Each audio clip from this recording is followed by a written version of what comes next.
voulez créer des menus déroulants dans Excel à partir d'un tableau de valeurs.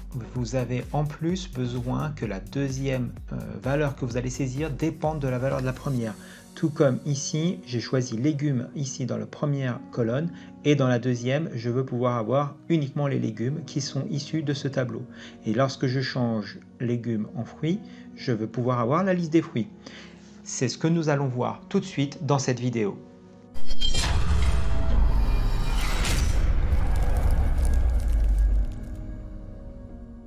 Bonjour, je suis Charles du blog Excelec à Bureautique et je vous fais une deuxième vidéo aujourd'hui sur ce sujet que je viens de vous présenter. Pourquoi une deuxième vidéo? Parce que je la destine exclusivement à ceux qui ont un abonnement Excel 365. Ma précédente vidéo sur ce même sujet était destinée à tous les utilisateurs avec ou sans l'abonnement. Depuis que Microsoft a mis à jour Excel 365, il y a des nouvelles fonctions qui simplifient énormément la mise en place de ces menus déroulants en cascade et de manière beaucoup plus optimale et plus rapide que jamais. C'est ce que nous allons voir immédiatement. Je vais donc commencer par mettre en évidence ces deux premières cellules où nous allons réaliser cela immédiatement. Voilà, comme ça on sait où nous nous trouvons. Et c'est parti. Alors ici j'ai un tableau de valeurs avec des catégories de produits et mes produits. La première chose que je vous recommande de faire tout le temps, et j'aimerais que d'ailleurs l'argumentaire soit inversé, c'est-à-dire expliquez-moi pourquoi vous ne faites pas un tableau de cette manière. Vous sélectionnez votre tableau et vous le mettez sous forme de tableau. Ça va vous apporter des fonctionnalités supplémentaires que je vais vous donner tout de suite qui sont incontournables. Donc la première chose qui va vous demander, est-ce que mon tableau comporte des en-têtes? Oui, je le valide. Ça c'est la première chose et si la mise en forme ne vous plaît pas, vous l'enlevez tout de suite. Maintenant, ici vous avez un tableau, d'ailleurs il porte le nom, je vais l'appeler produit. Voilà, c'est mon tableau de produits et ça va vous donner vraiment des grands avantages. Le premier d'entre eux, c'est que maintenant, où que je sois, je vais pouvoir ici avoir mon tableau de produits en référence. Automatiquement, vous voyez quand j'ai mis produit, ça sélectionne en bleu la totalité des valeurs et grâce au crochet, je vais pouvoir choisir par exemple uniquement une colonne et si jamais je fais ça, j'ai automatiquement une nouvelle fonction justement de Excel 365, ce sont les tableaux dynamiques. Alors, je vais d'ailleurs le faire juste en dessous pour ne pas confondre avec mon menu de tout à l'heure. Ici, quand je fais catégorie, j'ai ma table dynamique. Alors comment on reconnaît une table dynamique? La première chose qu'on voit tout de suite, c'est le liseré bleu qui apparaît tout autour.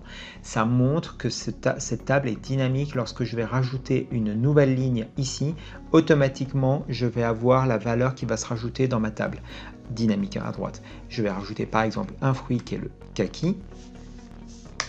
Vous voyez que le tableau s'est allongé. Alors comme c'est un fruit, on a peut-être mal vu. Si jamais je mettais par exemple condiment, on voit que la valeur, elle se rajoute ici. Je vais de ce pas ici supprimer ma ligne du tableau et ça va s'enlever automatiquement. Alors, l'avantage, c'est que maintenant, je vais pouvoir manipuler la totalité de mes valeurs grâce à cette table dynamique et également dans mes fonctions. Alors, la première fonction fondamentale et très utile ici que je vais pouvoir utiliser, c'est la fonction unique. Unique me permet de donner une liste de valeurs et il va me retourner justement une table dynamique des valeurs uniques. Et donc automatiquement, je vais pouvoir utiliser ça comme source de données pour créer ma liste de validation de ce champ.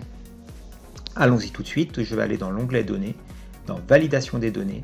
Je vais dire que ma cellule ne peut recevoir que une liste de valeurs et je vais référencer ici cette cellule. Alors si je fais OK tout de suite, qu'est-ce qui se passe?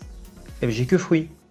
Parce que je dois indiquer ici dans la validation des données que cette cellule contient une table dynamique. Et Microsoft a rajouté un symbole, une symbolique supplémentaire que je vais pouvoir utiliser en plus des dollars. En fait, c'est le symbole dièse. Et lorsque je fais ça, j'indique à Excel que ma cellule est une table dynamique et qu'il faut qu'il aille chercher toutes les valeurs de cette table dynamique. Et la magie opère. Désormais, j'ai ma liste de produits, de catégories qui apparaît de manière unique et en quelques clics. Ce que je vais pouvoir faire en plus, grâce à une des fonctions que Microsoft a rajoutées à Excel 365, c'est de trier dans l'ordre qui m'intéresse. Par exemple, ici, je vais rajouter la fonction trier. Ici, les index ne m'intéressent pas, donc je vais mettre la deuxième et je vais avoir l'option croissant ou décroissant. Par exemple, ça m'intéresse de l'avoir de manière décroissante, je mets le choix -1 et là on voit que ma table elle s'est mise en légumes et fruits et pas fruits et légumes et ici automatiquement j'ai le bon ordre de tri. Ça c'était la première chose. Maintenant il me faut déterminer la liste des produits qui dépendent des catégories. Donc lorsque je vais choisir ici une catégorie, j'aimerais que ici j'ai la liste des produits qui dépendent de cette catégorie. Et bien de nouveau c'est une nouvelle fonction que Microsoft a rajoutée qui va me permettre de faire cela et va évidemment, vous l'avez deviné, constituer une table dynamique. Cette fonction, je l'ai dit tout à l'heure je crois dans mon explication, c'est filtre. Je vais pouvoir filtrer une plage ou un tableau dynamiquement. Quel est mon tableau? C'est mon tableau ici de produits. Vous voyez d'ailleurs maintenant dans l'écriture de la fonction que au lieu de référencer des cellules, je vais pouvoir voir que c'est une table et c'est la colonne produits que je veux filtrer. Et je veux la filtrer en incluant uniquement les catégories qui sont égales à cette cellule. Et maintenant, lorsque je ferme, eh bien, j'ai ma table dynamique qui se constitue, puisqu'elle fait référence, c'est exactement la même opération que si j'avais été ici dans catégorie et que j'avais dit je veux juste ici les légumes. Et ici, j'aurais eu ma liste de produits. Eh bien, j'ai la fonction équivalente pour le faire et ça me construit une table dynamique. Et donc, je vais pouvoir ici aller dire je veux la validation des données à base d'une liste qui fait référence à cette cellule.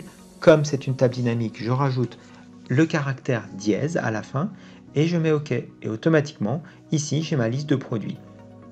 Si je change la catégorie ici, eh bien, on voit que la table dynamique a changé. Automatiquement, ma validation des données, elle a changé. Ce que je vais pouvoir faire en plus, c'est comme je l'ai fait tout à l'heure, c'est de rajouter le tri. Je vais mettre trier ce tableau. L'index ne m'intéresse pas, je le veux ici de manière, par exemple, décroissante également. Et donc, je vois qu'automatiquement, l'ordre alphabétique a changé et que du coup, dans mon menu déroulant, j'ai aussi l'ordre alphabétique qui correspond à ma référence. Et ici, si je mets +1, ça revient de manière ascendante, croissante, et donc mon menu déroulant est également croissant. Maintenant, si j'enlève le fruit, il y a un problème, pardon, la catégorie. C'est que il n'y a pas de produits dont la catégorie est vide et ça me génère une erreur. Et il ne faut pas oublier de traiter cette situation. Je vais utiliser la fonction si erreur tout simplement pour mettre le résultat vide. Je pouvais le faire si erreur, ce qui serait d'ailleurs une possibilité. Et la deuxième possibilité que je peux faire, c'est tout simplement tester, et c'est plus efficace au niveau mémoire pour Excel, de dire si cette cellule est égale à vide, alors je ne fais rien, sinon je fais la table dynamique que j'ai montré tout à l'heure. Alors j'ai dû me tromper dans les parenthèses, il m'a proposé une correction automatique, ça me paraît juste, je vais le vérifier. Légumes, il me choisit bien des légumes, fruits, il me choisit des fruits, et si j'enlève la valeur, il n'y a plus rien. Et je n'ai plus d'erreur ici. Et là, on voit que la sélection ne peut pas être possible, n'est pas possible puisqu'il n'y a aucune valeur dans ma table. Et voilà, c'est terminé. Vous avez vu donc 3 nouvelles fonctions et une manière d'ailleurs de gérer les erreurs. Première fonction unique, deuxième fonction trier, troisième fonction filtrer. Ces 3 fonctions génèrent un nouvel objet que vous venez de découvrir, qui est la table dynamique.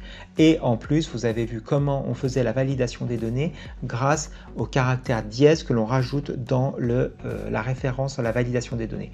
Si cette vidéo vous a plu, j'aimerais vraiment le savoir d'ailleurs si ça vous a été utile. Donc dites-le moi en commentaire. Si ça vous a plu, dites-le moi avec un petit pouce bleu. Et si ça vous a beaucoup plu, abonnez-vous pour avoir les prochaines vidéos également disponibles.